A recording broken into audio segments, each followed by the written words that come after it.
Listening. Skill 5, number 6. Listen to part of a lecture in a psychology class. Okay, so for a long time, this was how cognitive development was seen, according to the stages Piaget described. Then, in the 1970s and 80s, researchers began looking at these stages more closely.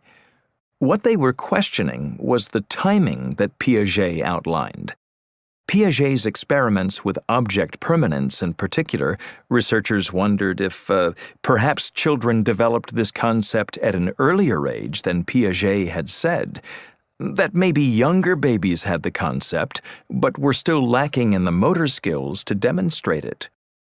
Piaget's experiment required the baby to reach behind the screen to demonstrate that it knew the toy was there. It required the baby to be able to coordinate its movements with its thoughts.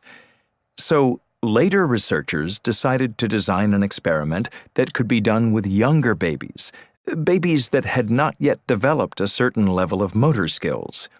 Renée Baillargeon and her colleagues designed an experiment that relied on the tendency of babies to look at things that are new or interesting to them.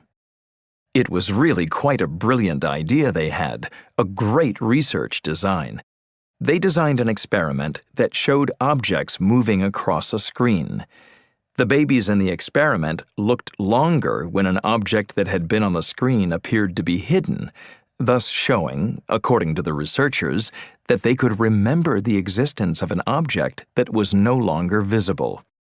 So, the research appeared to show that babies as young as 4 months already have the concept of object permanence, that they developed this concept earlier than they develop motor skills, such as being able to reach for an object.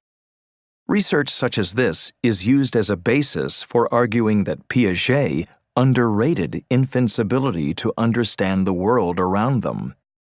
As we'll see next time, there are similar criticisms of other experiments done by Piaget.